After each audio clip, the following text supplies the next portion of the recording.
बोलिए प्रेम से श्री सद्गुरु महाराज की जय।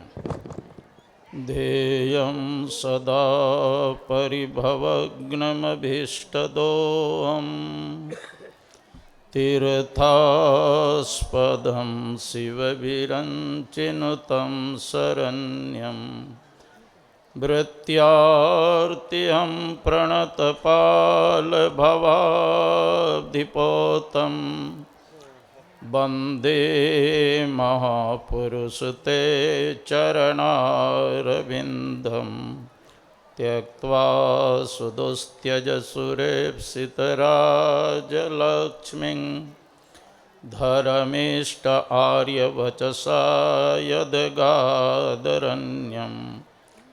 मायामृगं द्वैतयेप्सितमन्वधावत् वन्दे महापुरुष ते चरणारविन्दम्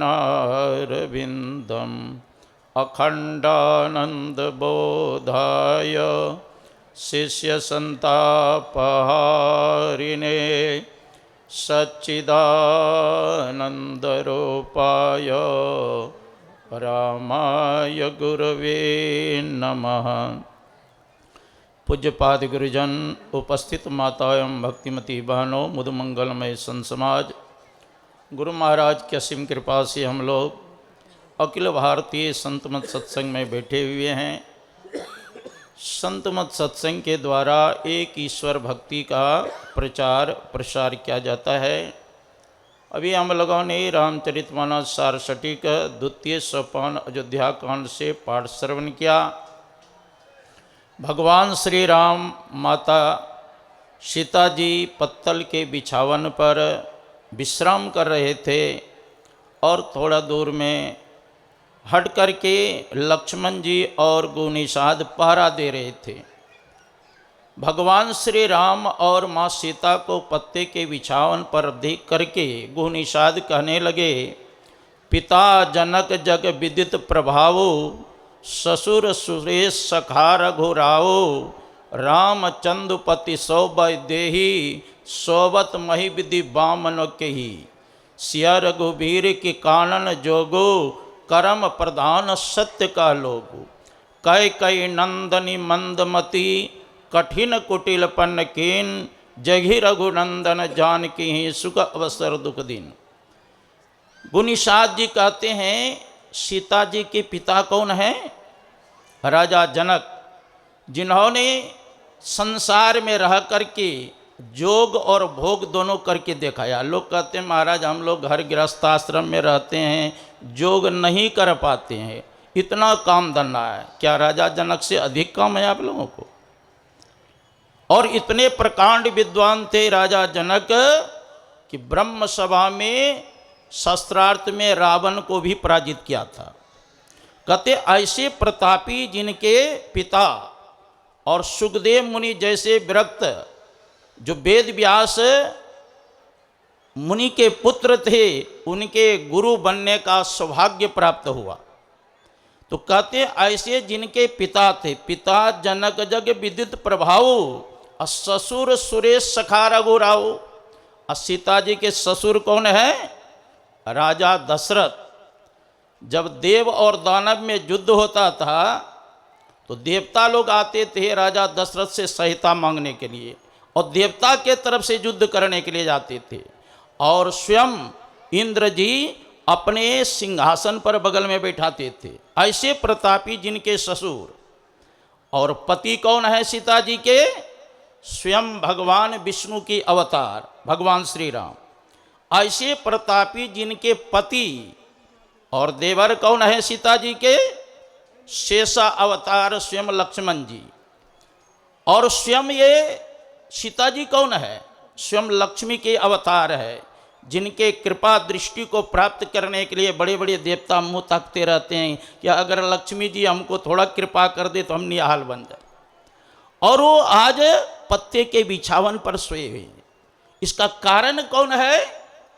तो कहते हैं कई कई नंदनी मंदमती कठिन कुटिलपन कीन जहि रघुनंदन जानकी ही सुख अवसर दुख दिन। ये कैकेयी माता के चलते भगवान श्री राम और सीता जी को जंगल जाना पड़ रहा है और पत्ते के बिछावन पर सोना पड़ रहा है। गांव घर में कहावत है कि जैसे माता हैं पिता हैं वैसे माता पिता के संतान भी होते हैं। जैसे कैकेयी की माँ हठी स्वभाव की थी उसी प्रकार ये कैकेयी भी हठी स्वभाव की। एक बार कैकेयी के पिता राजा कैकेयी भोजन कर रहे थे और कैकेयी की माता भोजन करा रही थी। एकाएक भोजन करते हुए मुस्कुराने लग गए। तो कैकेयी की माता पूछती आप क्यों मुस्कुरा रहे हैं? तो राजा कैकेयी कहते हैं देखते नहीं कि चीटा चीटी आपस में बातचीत कर रहे हैं, इसी को सुन करके हमको हंसी आ रहा है। कहा मैं तो नहीं समझती हूँ। कहा तुम नहीं समझती हो लेकिन मैं समझता हूँ। महात्मा जी ने आशीर्वाद दिया है हमको कि कीड़े मकोड़े पशु पक्षी के सब के बात आप समझेंगे लेकिन किसी को सुनाना नहीं तो आपका मस्तक फट जाएगा, इसलिए मैं जानता हूँ नहीं बताऊँगा।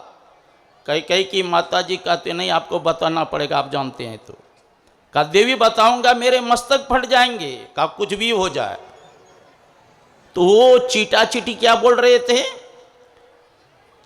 चीटी कह रही थी चीटा से कि राजा जो भोजन कर रहे हैं उसके थाली से जो चावल गिरा है वह ला करके आप दीजिए मैं खाऊंगी। तो ये चीटा कहते थे कि तुम अपने से स्वयं जा करके ले लो। कहा नहीं मैं जाति के डोमिन हूँ, जाऊँगा और राजा का भात छूट जाएगा इसलिए मैं नहीं जाऊँगी, तुम आप कर ला करके दो। चीटा कहते नहीं मैं नहीं दूंगा, ला करके लेना है तो लो, मैं नहीं दूंगा। इसी बात को लेकर के वो हंस पड़े लेकिन राजा बताना नहीं चाह रहे थे।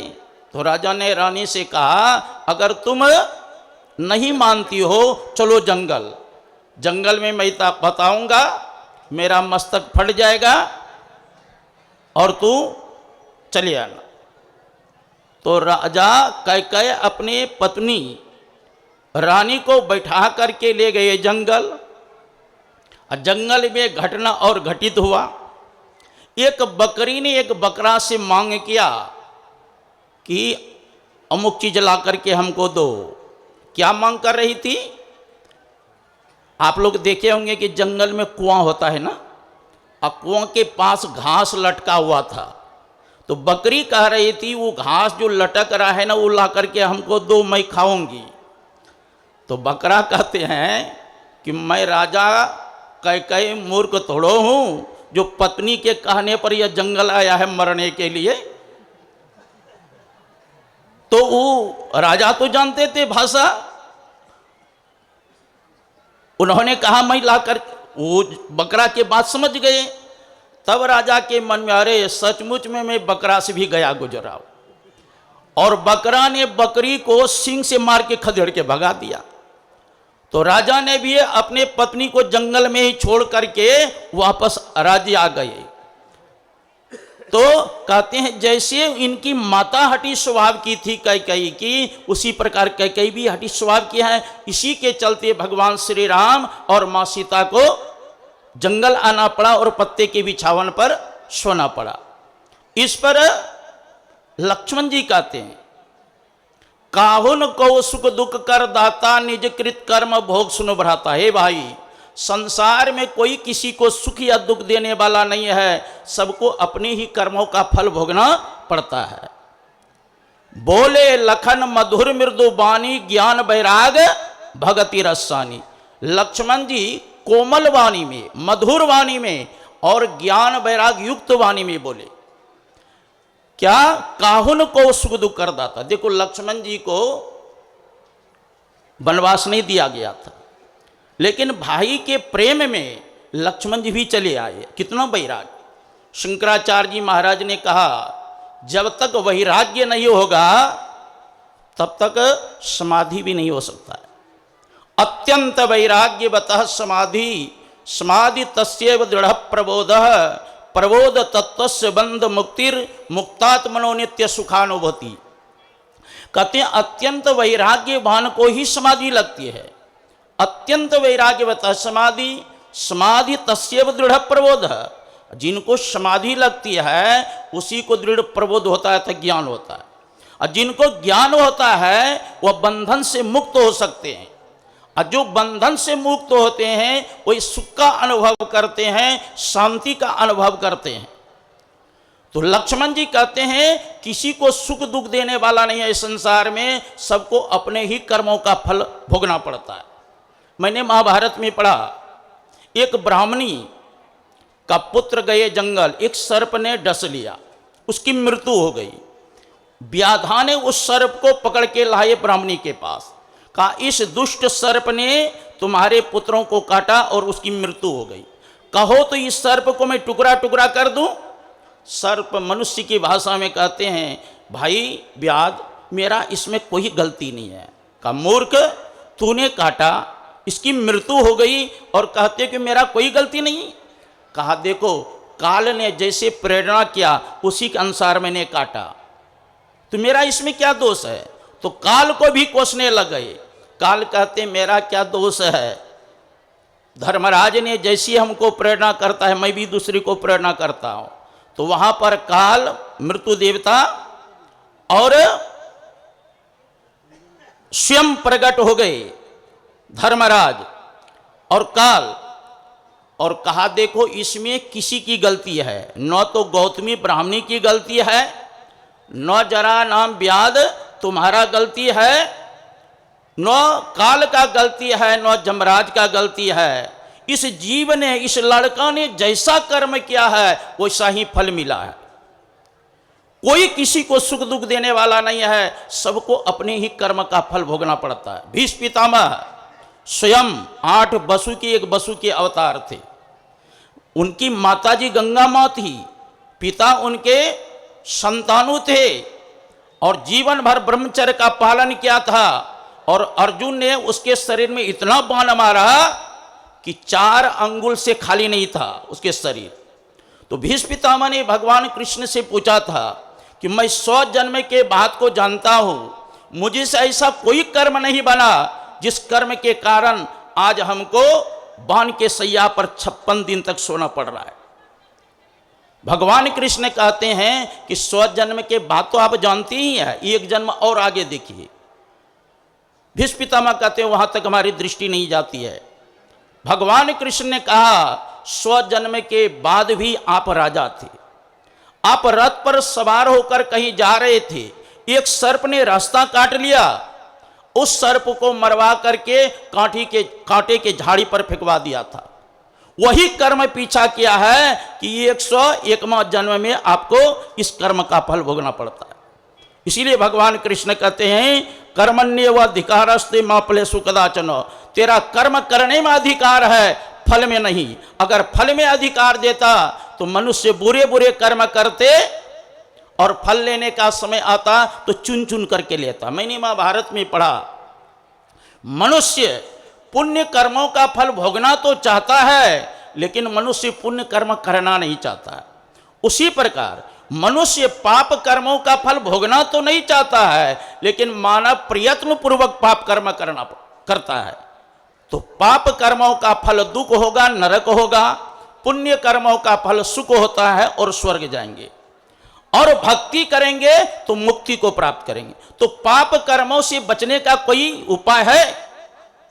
एक ही उपाय है, कहा ध्यान योग। यदि शैल समम पापम विस्तृणम बहुयोजनम भिद्यते ध्यान योगे नान्यो भेद कदाचन। यदि कई योजन तक पूर्व जन्म का पाप है वह ध्यान योग से नष्ट होगा और पापों का नाश करने वाला कभी कुछ नहीं होगा। भगवान शंकर शिव संगीता में कहते हैं शिरः कपाले रुद्राक्षम विभ्रम चिंतयद यदा तदा ज्योति प्रकाशस्यात् विद्युत पुंजस्म प्रवाह एतत् चिंतेन मात्रेण पापानां संक्षयो भवेत् दुराचारो भी पुरुषो लभते परम पदम।